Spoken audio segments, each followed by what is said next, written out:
Hello and welcome to Fit After 40. Our guest today is Ric Stern. He is a racer and cycling coach based out of the UK. Ric, welcome to the show. How are you doing? I'm doing very well, thanks. Thank you so much for having me on today. Oh, thanks for talking with us. Like Tony always says, starting a podcast is an excellent way to convince interesting people to talk to you. So Yeah. we're excited. Excellent. So, Ric, you have a pretty interesting personal story that led you into this world, and I'd love for you to tell our listeners about it. As a child, you were hospitalized, and you were in a wheelchair for a time. Can you tell us a little bit about that? What was your diagnosis? Tell us about your road to recovery. Yeah, sure. So essentially, what had happened was when I was 11, I didn't feel particularly well one day, and I had some pains in my eyes. And basically said to my mum, "Well, I don't think I can go to school today." So she ended up taking me off to hospital, and it turned out that I had this problem with my eyes called iritis. And the doctor that I saw there basically said, if you hadn't turned up today, you'd have been on the way to going blind by tomorrow, Wow. Oh, wow. which was, yeah, it was a bit of a shock. And so I ended up having some emergency surgery, and I was recovering from that. And essentially, it was the next day, and just suddenly my legs gave way, and I found I was unable to walk. By this time, I'd been discharged from the hospital, and I had to go to another hospital. And they said, "Oh, we don't really know what's wrong with you." And so I was immediately hospitalized, and it took them about 6 weeks to debate that I had juvenile rheumatoid arthritis, basically within my hips, my knees, my ankles. And I then spent just over a year in hospital.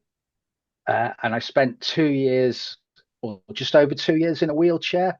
And at the beginning of being hospitalized, I was told that I'd not be able to walk ever again, and this would be my life in a wheelchair. Uh, and it was, yeah, fairly sort of shocking and horrendous, really. But of course, you were not confined to the wheelchair. You made a what I would characterize as a pretty strong recovery, and cycling played a role in that, didn't it? So I'd always been interested in cycling, and I'd wanted to be a bike racer. And I'd never done any cycling or cycle racing at this point. But on my road to recovery, once I was out of hospital and I had, extensive physiotherapy to get me walking again, and what have you. And then I took up cycling, and basically when I was 14, I started bike racing. Now, I have to point out, I came last in every single bike race that I did for quite a number of years, but I enjoyed it so much. I just kept going at it and wanted to improve the whole time. And improve you did. You worked your way up to a Category One racer, if I'm not mistaken. Is that correct? Yeah, so it took, I'm thinking it was the mid 1990s when I got up to a Cat 1 racer.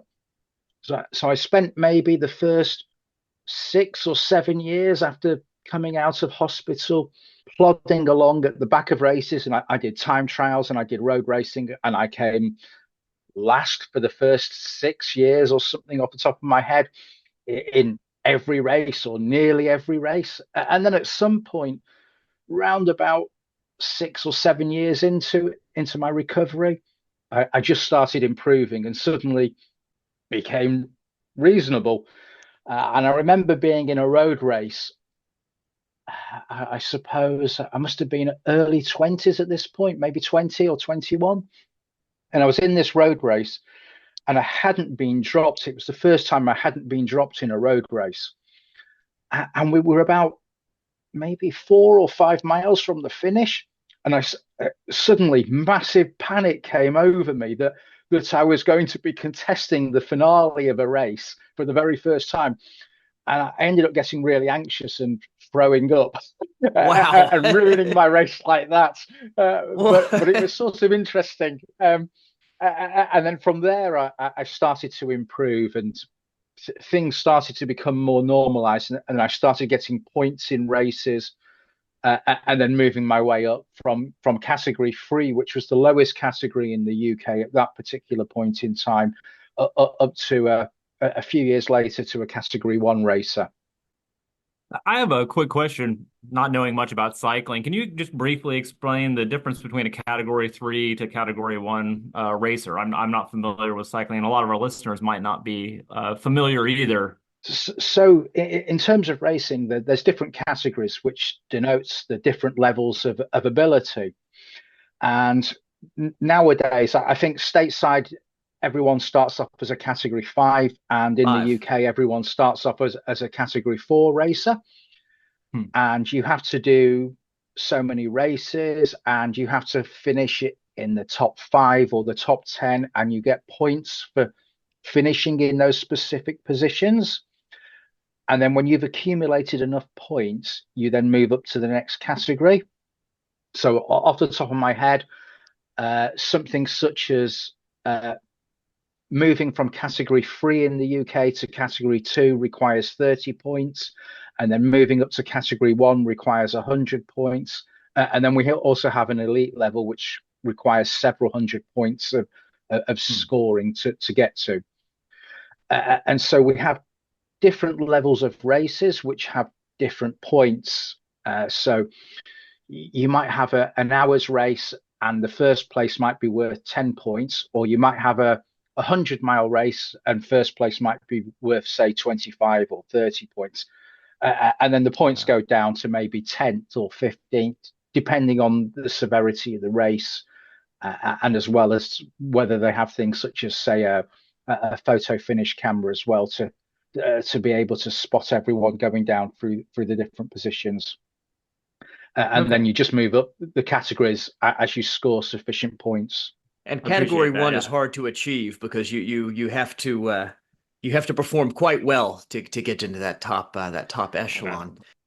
Yeah, for sure. It's a lot of work. So obviously you were extremely motivated, and motivation is something that comes up a lot on this show. A lot of people who are beginning or really frankly at any stage of their fitness journey often struggle with motivation. And maybe you could speak to that, because you had to be a lot more motivated than the average athlete to go as far and as fast as you did. So what kept you going? I think for me personally, it was my backstory about being ill, and it was just a question of I've had this disease, and I still have the disease. It's just sort of in remission. Can I beat it? Can I overcome these things? I want to keep going. I enjoy bike racing. The feeling of going fast in a group and doing things, feeling like you're in the Tour de France or something.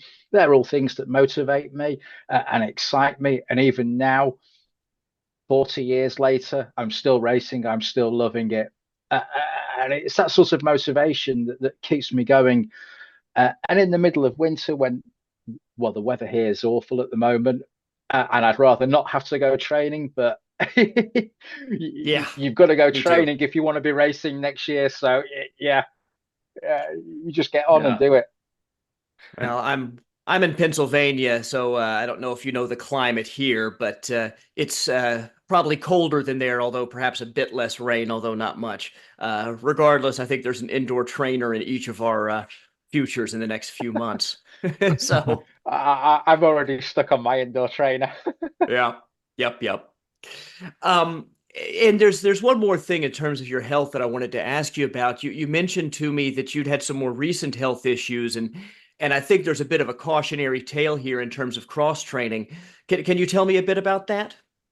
Yeah, sure. So first of all, one of the side effects of having juvenile rheumatoid arthritis is that you might develop osteoporosis.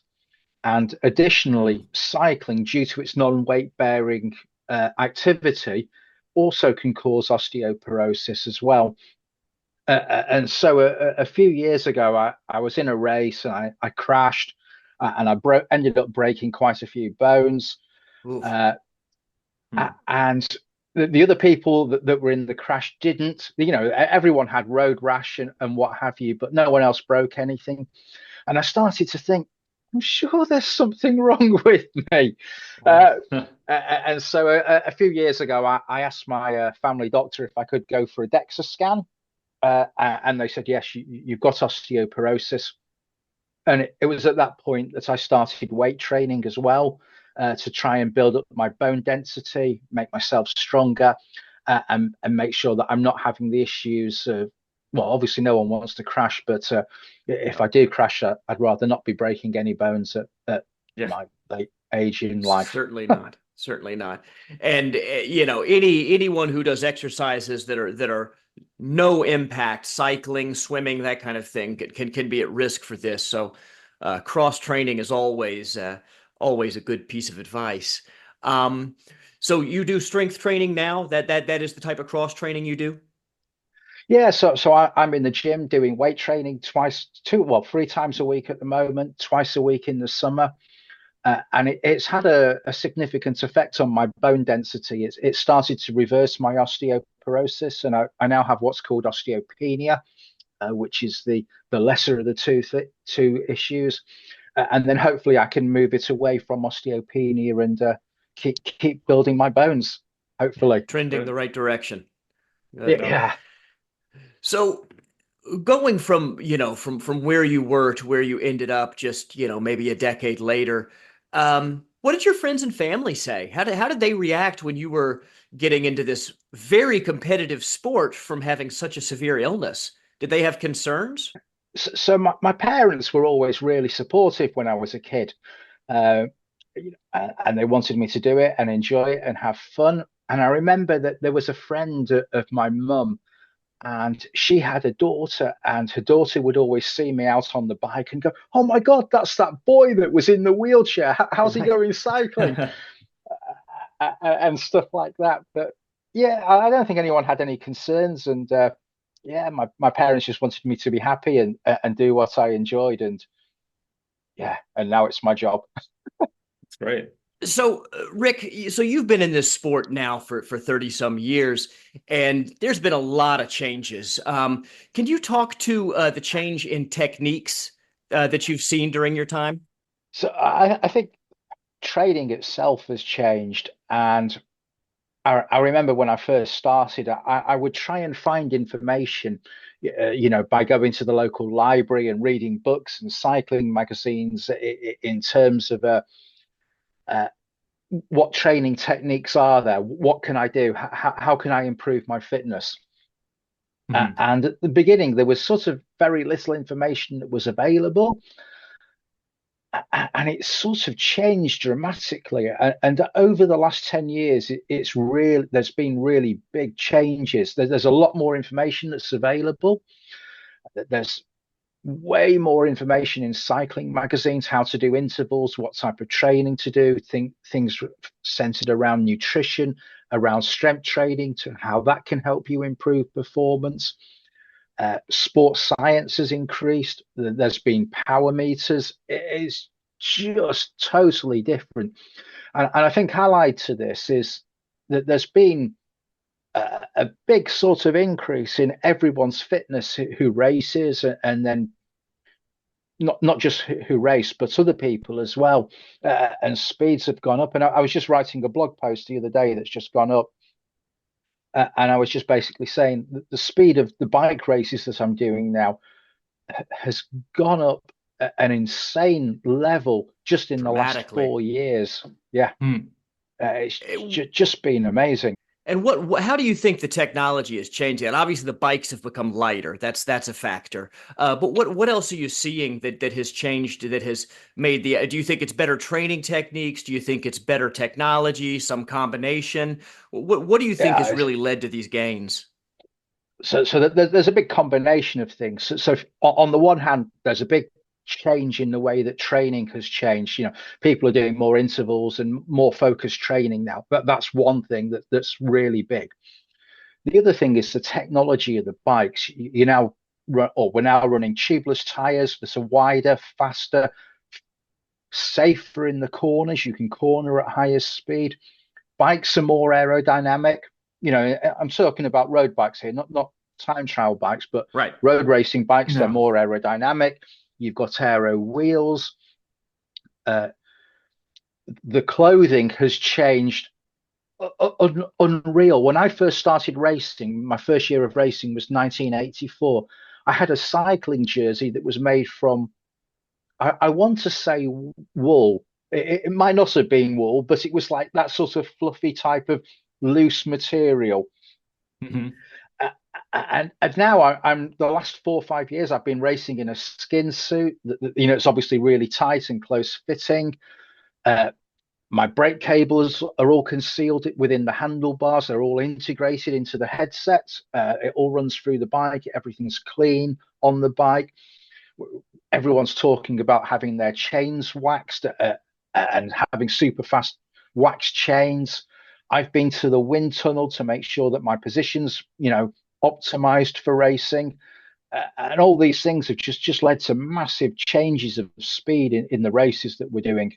It has been tremendous. And, there's Yeah. something that you touched on there that is interesting. When I first started cycling, everybody was convinced that the skinnier the tire, the faster you would go. So people were racing on 22s, and that is no longer the conventional wisdom. Now they say the wider my current tires, I want to say they're 32s, and you can really lay the bike down on those wider tires, and you don't Yeah. have any speed penalty. That's what everyone said. When I started riding, everyone said, well, it's more comfortable and you're more stable, but you're going to lose some speed.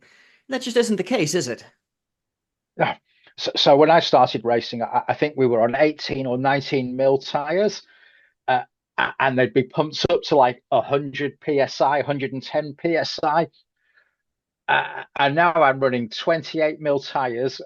And I go training at 50 psi, and if I'm racing, maybe 70 psi. And it's so much faster and more comfortable now. You're not being shaken to death either, from That's obviously right. not running at 110 psi. Yeah. Oh yeah, Oh man, it's you rock you hard. feel every pebble in the road just vibrates through your whole skeleton with Yeah. that pressure. So let's dig into the technology a little bit because we've got a lot of metrics that we didn't have even when I started riding just a dozen years ago. There's a lot of stuff out there that was not. I mean, maybe it was available to pros when I got into the sport, but it certainly wasn't available at the consumer level where I am. Um, and this data that this technology supplies. So maybe we could start by talking about you know what an FTP test is, what it means, and how this informs your training. That functional threshold power. Do you mind speaking about that, just as we dig into the coaching a little more? Yeah, sure. So FTP was a concept of what you can sustain roughly for about 1 hour, and it's not exactly an hour. It varies from person to person depending on their strengths and weaknesses. And the test was basically how much power can you produce over that time period. Uh, and from that, you can set training levels. There's another way to do it as well, which is the way that I do it. And I use a ramp test. Uh, and so you start off at a very easy level, for example, maybe 50 or 60, 70 watts, something like that. And the power becomes increased every minute. 25 watts is added on until you can't add on any more power. And from that, I estimate what someone's FTP is and set training levels based on those things. And they're very similar sorts of concepts. And to be honest, I use both tests in conjunction with each other. And most people don't like going flat out for 1 hour. It's pretty roasty and difficult. So Very the difficult. short and yeah, and unpleasant, and you have to be totally motivated to be able to go and do that. So most people use like a 20-minute test as a shortcut. So I use the 20-minute test and the ramp test for trying to estimate people's FTP, that I'm coaching and working with. And that's how we do things. I've been using that since the mid 1990s, although the term FTP hadn't been invented then. Um, and I would look at, instead of looking at FTP, one of the very common races in the UK is to do 25-mile time trials, which take roughly about an hour to do. So I would use 25-mile time trials and the ramp test to try and work out what people could do and how this would sort of create a profile around the rider, around their strengths and weaknesses, and then ally that with some other tests that were of a shorter duration, like, you know, go from 5 seconds upwards. And yeah, the technology change, when I first started doing this, which was the mid 1990s, everyone was going, no, that's crazy. I would never buy a power meter. And of course, now you turn up a bike race and maybe 90% of people have a power meter, and it's not just for the pros anymore. It's just gone wild how ubiquitous it is now. Well, and how much the price has come down. I mean, power meters were very expensive just a few years ago, and now, I mean, they're not cheap, but I have one. You know, I think most people who are serious into cycling, whether it's in their indoor trainer or on the bike itself, most people are using this.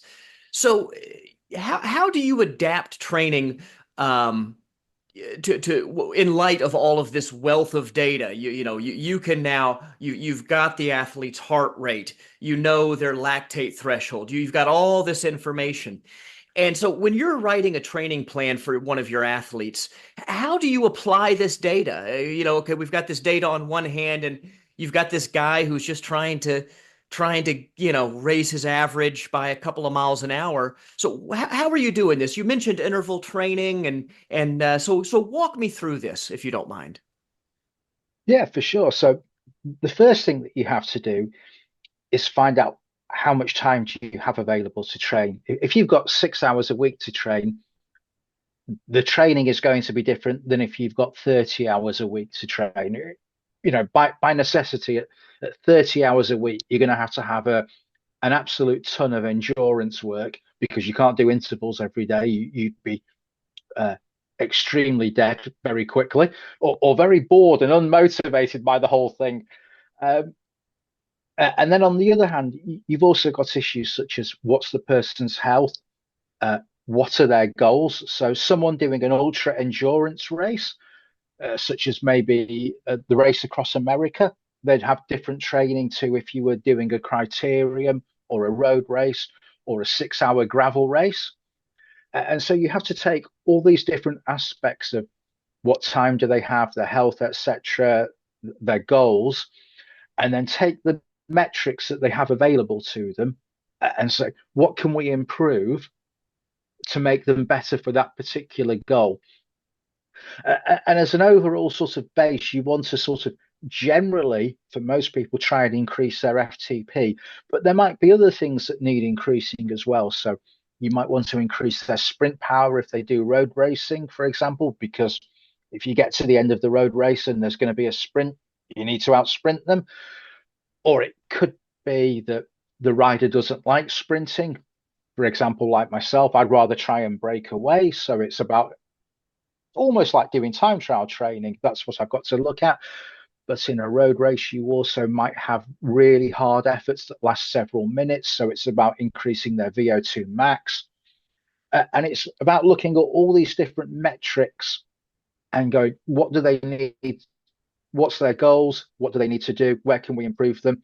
And then working towards those things and helping them increase. And we find that with structured training, nearly everyone improves, and improves significantly as well. And obviously that's sort of the size that, or the amount that they increase, depends on where they're starting. If you're a pro cyclist, there's not going to be that much room for improving. But if you're a fairly new person, you might be able to gain 50, 100 watts or whatever. It really depends where you're starting and what training you've done beforehand. And when you're working on improving this, let's take that first example you gave of someone who's really trying to increase their sprint capability, that very short duration, just all out power. What percentage of that is happening on the bike, and what percentage is happening in the gym? So for sure that there's definitely both types that are happening. And you'll want to do some on the bike sprint training, but you'll also want to do some gym training as well. And I think the example that I often use with people about how important the gym work is I started, it's a story that happened for myself. And I started recording my power in 1994 when I was a young man of 25. So I have this massive collection of data on myself. So I was obviously racing at this point. I know what my 5 second power was then. Never did any strength training, and it wasn't until I had my osteoporosis diagnosis 3 years ago, I think it is now, that I started doing the strength training. Now I'd done sprint training on the bike, and it had maybe increased my sprint power by 5 or 10 watts. And I was a really poor responder for sprint training.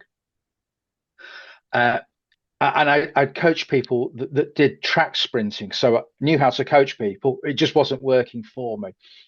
But I went to the gym and I started doing squats and plyometrics and box jumps and leg press and lots of stuff like that. And then all of a sudden, I've gained, as an old man of 55 now, I gained 150 watts on my sprint power. That's Yeah, remarkable. That's a Wow. tremendous improvement. I know. Well, I was shocked. I I couldn't think believe there's it. I think there's a lesson here about cross training. And Yeah. cross training was not always the norm. When you began this sport, the conventional wisdom was that 99% of your training happened on the bike, whether it was on the track or out on the road. Am I right about that? You are indeed correct. And I wrote multiple articles for cycling magazines saying not to go and do weight training. It wasn't good for you. Well, blows that out And of the these are water, my doesn't it? words. 150-watt gain. Yeah, Tony, for context, that's a tremendous percentage. Yeah, I could Rick, tell. I don't Yeah. know what your maximum is. Maybe it's 1,000 watts, but 150 if you're, for me, it's probably, I haven't done a test in a while, but it's probably, my max is probably 8 or 900. So for me to gain 150 would be gargantuan. my data was when I was 25, I'd done 5 second max testing loads of times, multiple times at uni when I was doing my degree in this, and it was 842 watts, and it stayed 840 watts until sometime in my mid 40s, and then by the time maybe a year or two before I started my weight training, it was down to 100, sorry, 100, 820, Okay. 830, somewhere round about that. I've lost about 10 watts, 10, 20 watts, Hmm. somewhere round about that. And now it's 980. Wow. Wow, that's So That's my just goal amazing. for 2025 is to see if I can crack 1,000 watts. That's incredible. That's really incredible. Wow, I Thank need you. a moment just to digest that. While we're talking about your training, maybe you can unpack your personal routine. Obviously, you're more dedicated than most people have the time to be. But what does your week look like? So I do 7 days a week on the bike without fail. Uh, Wow. and uh, and I do 3 days a week in the gym in the winter, and 1 to 2 weeks a day in the gym in the summer. It depends how many races I'm doing. And then on top of that, every day I do some mobility work to try and keep my joints loose and moving.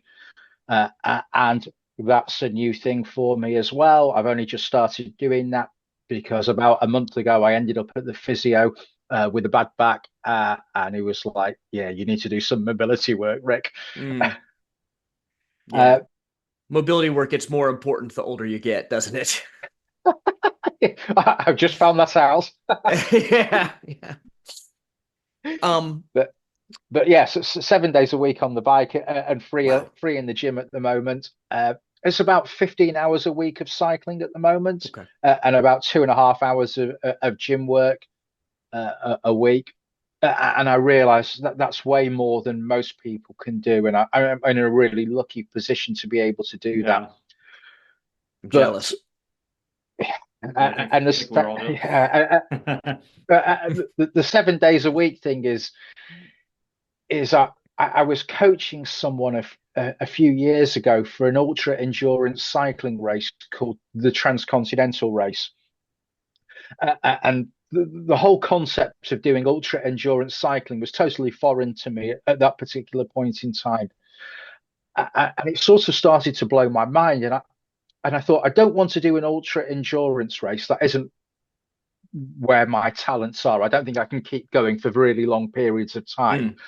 But what I want to do is I want to do my own ultra endurance thing. And I thought, I wonder if I could cycle for an entire year without having a day off the bike. So I did that for a year. And at the end of the year, I thought, well, that wasn't that difficult. Maybe I can do 2 years. And this Christmas will now be 8 years without a day off my bike. Oh wow. Wow. That's How do you incredible. coordinate that with travel and such? You just you're taking your bike with you wherever you go, I assume then.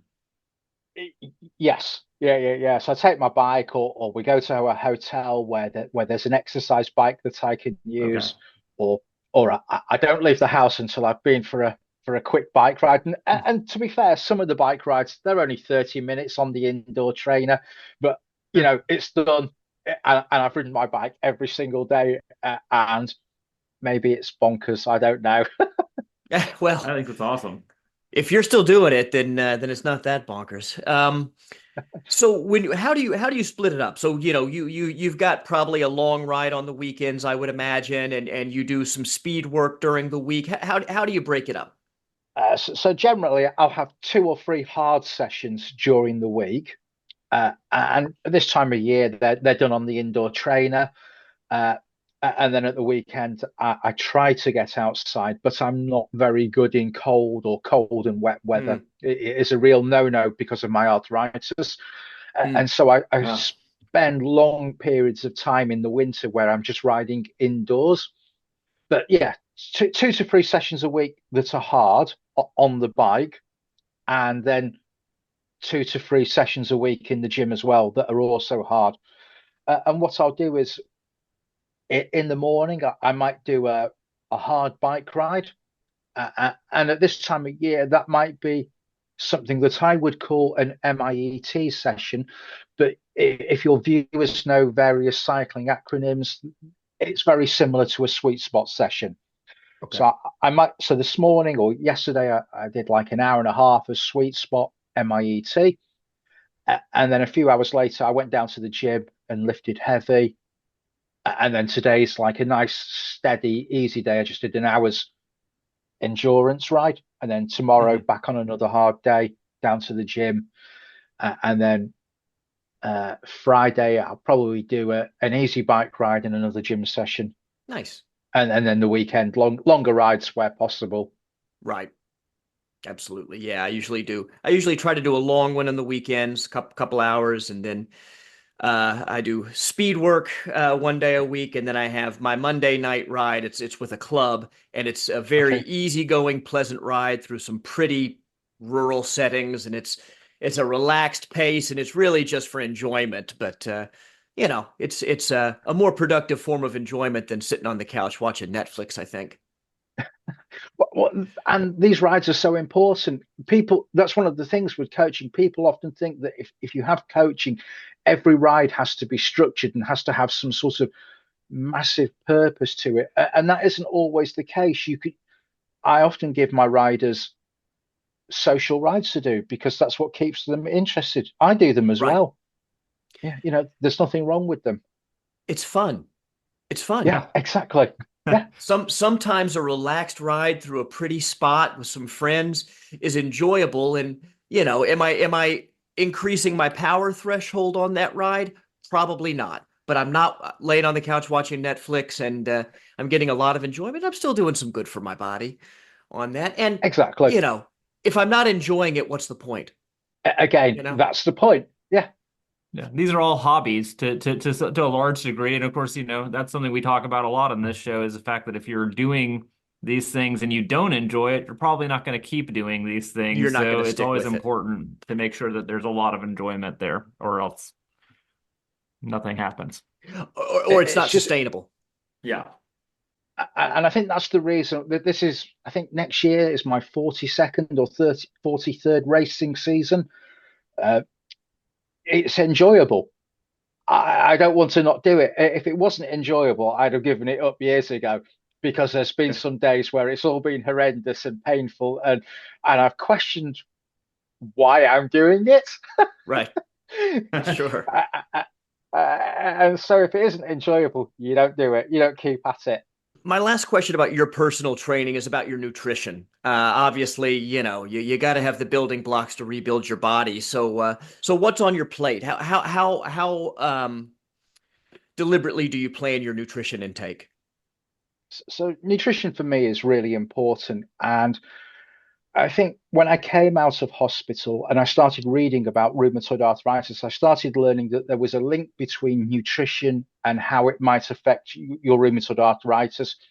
And then Oh, again, for lots of other diseases and medical conditions as well, nutrition plays a inflammation. role Yeah. there. Uh, and at the time back then, in the mid 1980s, no one was really talking about nutrition and sports performance. But I started to form my own ideas. And then at some point, I think 1990, I became vegetarian, and basically eat a plant-based diet.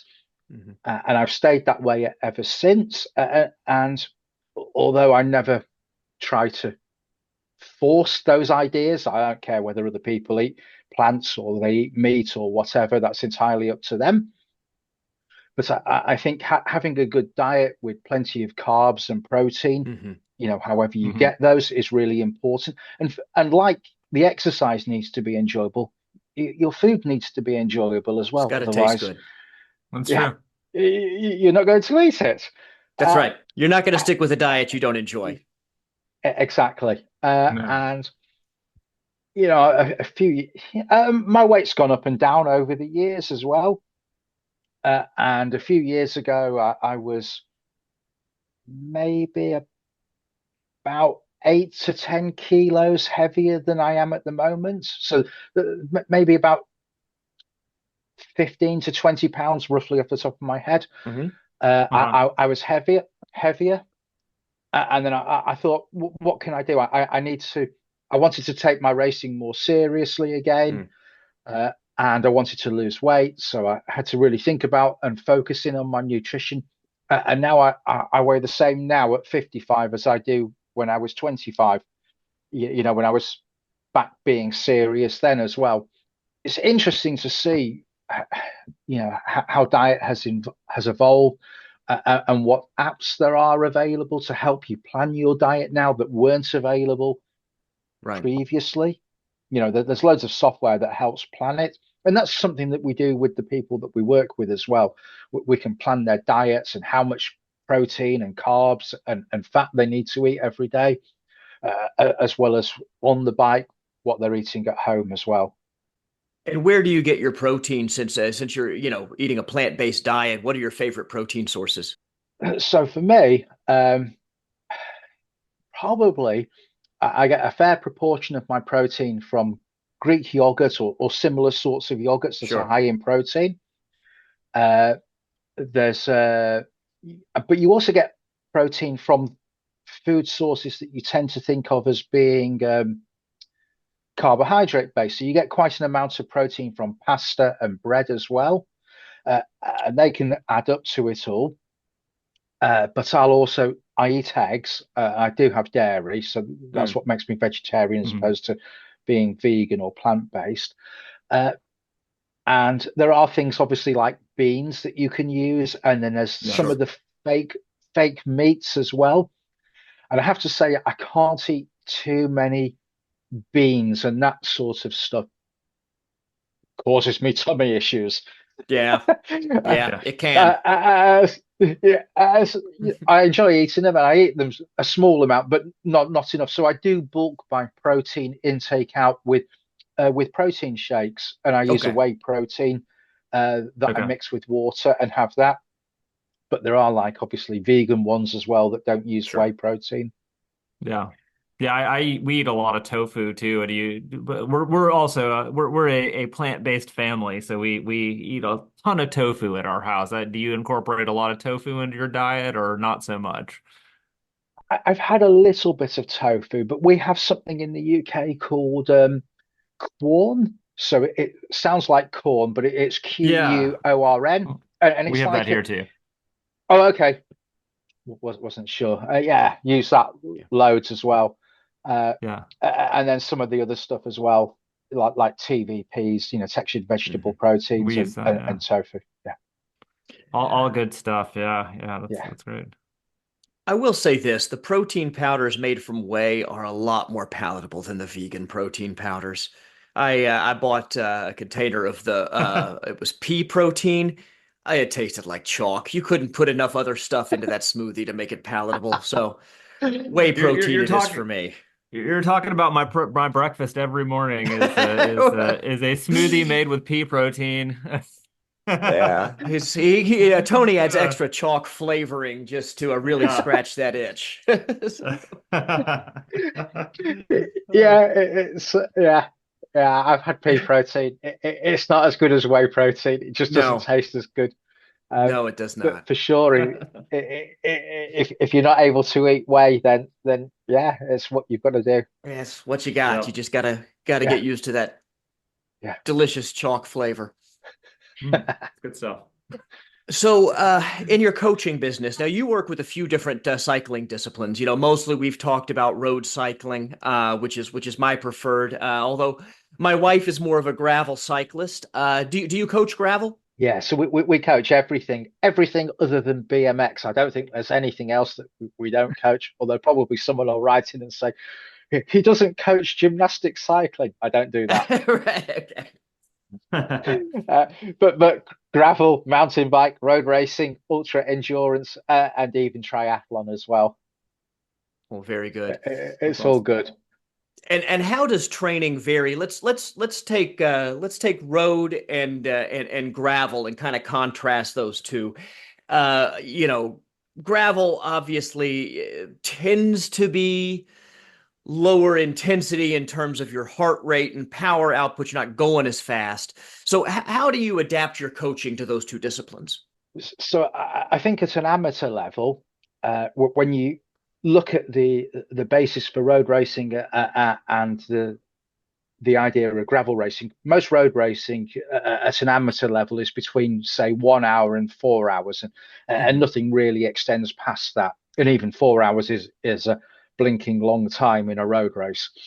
And gravel racing tends to be about 3 hours up to about 10 hours. So obviously, because the duration is longer, the average power is much, much lower. And you've got to build up people's stamina and work on their endurance. But the other thing that's also quite interesting is that the beginning of a gravel race can be completely bonkers and super fast, just like a road race. So, in both instances, a road race tends to start extremely hard to try and get rid of people that aren't very strong, and then just stays being extremely hard. And a Mm. gravel race will start very hard, and then after a period of time, will start to ease up because then the race is going on for some bonkers long time, that Long could be time. 8, 9, 10 hours Mm. long. But that initial period is super hard, where people try and get in a group that fits their sort of ability Mm. level. And if you want to get into a good group, you've got to go really hard in that first part. So it's about trying to work out where the athlete is and then training them for that. And because as well at the back end of a race, that the race starts to pick up and become harder. You want to maybe try and drop your companions so that you can beat them to the finish. Sure. You've got to you've got to work on what's known as your durability, and that's the ability to keep putting out high power after a long period of time after you've burnt a lot of energy. And so you might find that I'm trying to think of an example. You might find that without very much durability, you can maybe put out, say, 80% of your FTP at the end of a 4 hour race. Hmm. But if your durability is really good, you might be able to manage 95% of it, for example, for the last 20 minutes of the race or something. And then you can start shedding people because they're just fatiguing at a much faster rate. And some people will have these different characteristics. They'll be stronger at that, or some people will be weaker at that, depending on their natural strengths and weaknesses. And it's about working with that athlete and going, what are their strengths and weaknesses? Hmm. What's their goal event, and how can we improve them?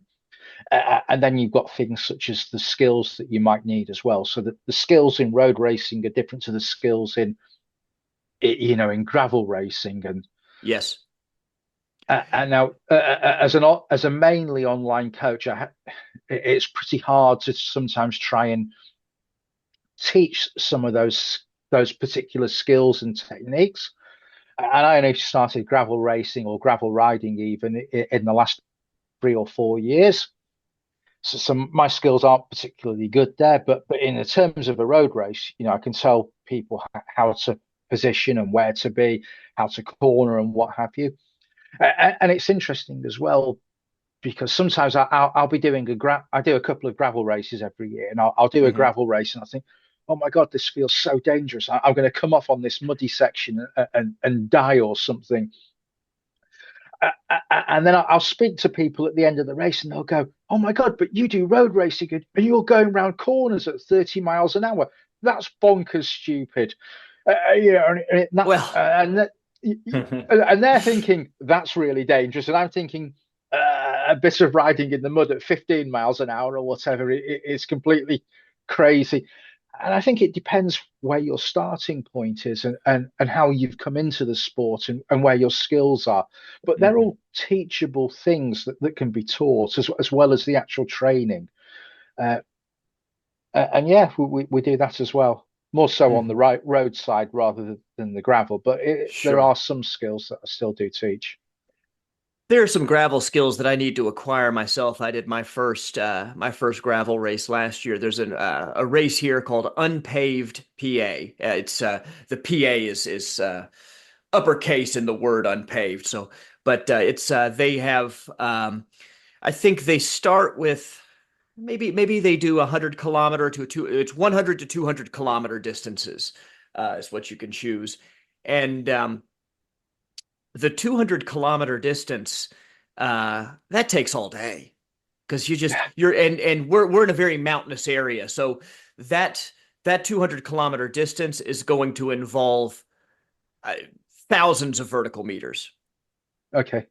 It's just absolutely brutal. My wife did she did the 60 miles. She did the 100K this year, and I want to say it took 6 hours or something like that. Of course, she was just riding to finish. She wasn't trying to put up an impressive time or anything.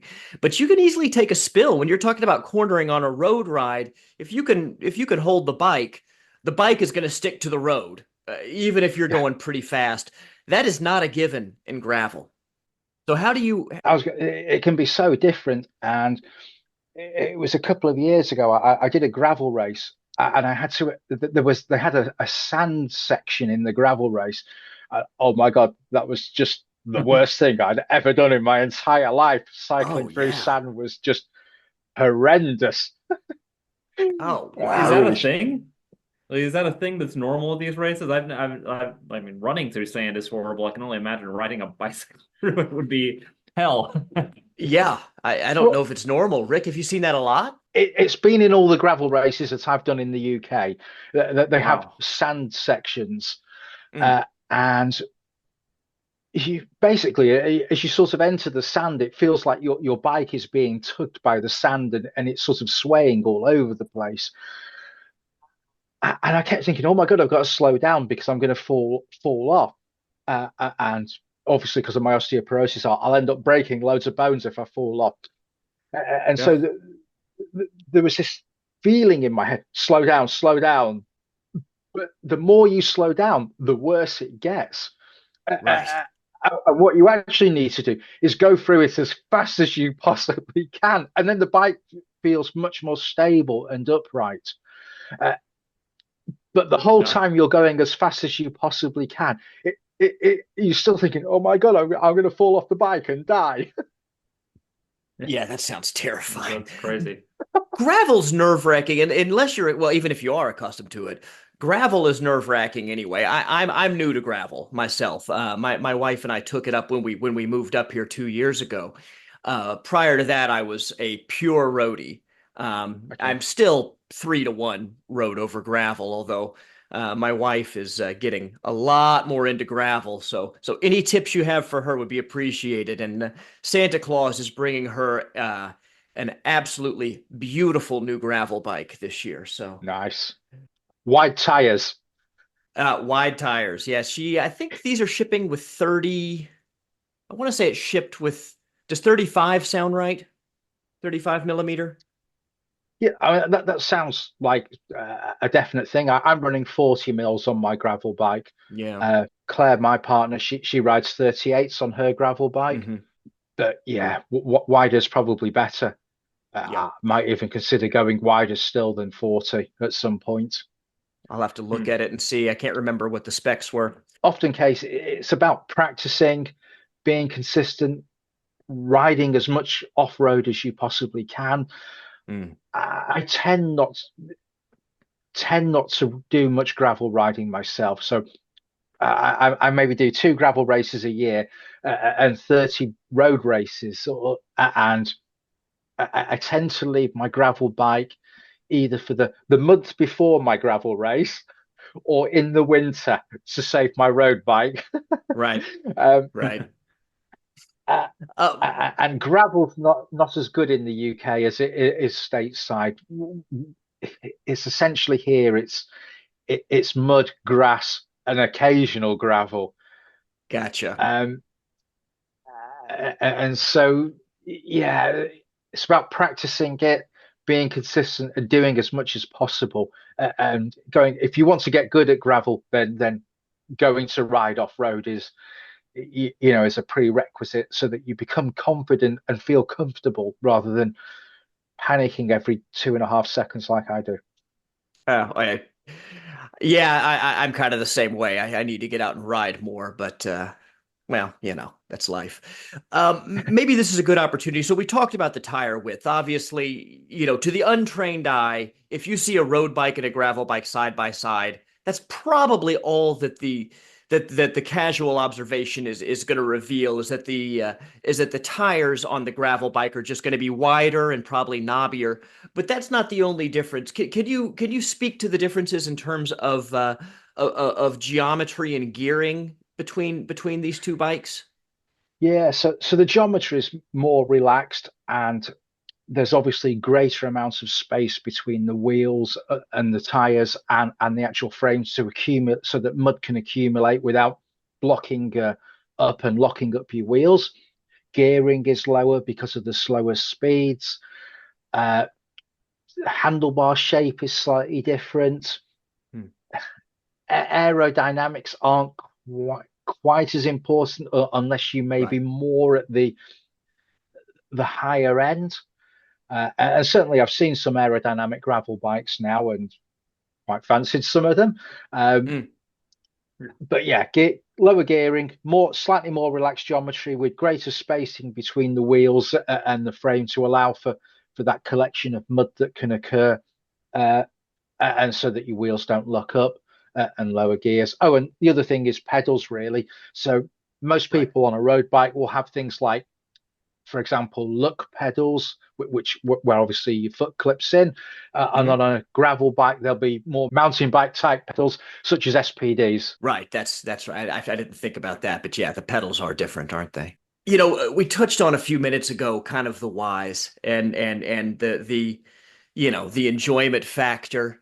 So, you said you get out and ride a lot, and you said that your long rides tend to be on the weekends. So, what was your favorite recent ride? What was the best ride you've done recently? Have you whether it's organized or a tour or just grabbing your bike and going out on the weekends? So I think my favourite rides take place in a place called Wales, which is a country within the UK, and traffic volume is lower. It's easier to deal with. It's not as busy as where I live in England. So from that point of view, the traffic's nicer, but it's much more mountainous over there. The scenery is better, and there's some great riding and great hills and mountains to go up over there. So that's my favourite place in the UK to ride, is in Wales. I've been to Wales and it is breathtakingly beautiful. Yeah, And it does seem to be, the population density is a lot lower. And so I'm sure you can get out and into some really lovely areas there. it's just fantastic. The scenery is amazing, and I love it so much. We hold our annual training camp there in Wales every year. Oh, Rather than going to somewhere that's super warm and such as, I don't know, Mallorca or Girona or somewhere. which would also be nice, but It would also be really nice. The weather's not as good in Wales as it is in those places, no. but the roads are really hard. And we had a few American riders that I coached come over to do the training camp, and they were sort of blown away by the difficulty of the roads. There's roads that are super narrow, only just as wide as one car wide. So you have Oh, super narrow roads.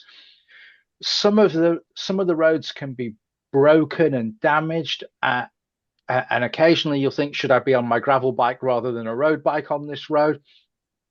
But the thing that we really enjoyed is that there's some amazingly steep climbs to get over, and we mm, were hitting on the training camp climbs that would go up to 25%. Yeah. wow. uh, Whoa. and one of the guys that came over, he just never seen roads this steep before. He was blown away the first year he came back by these climbs, and the severity of them. So there's Merciless. nothing that, Huh. yeah, there's nothing that's Alpine-esque or anything that takes an hour to get up, like, say, for example, Alpe d'Huez. Hmm. But the constant difficulty of 20 or 25% climbs, or more moderate ones that maybe take 20 minutes to get up to say 10% in gradient. Yeah, it's just overwhelmingly difficult and tough. And it just builds so much strength and Yes, it does. endurance and tenacity.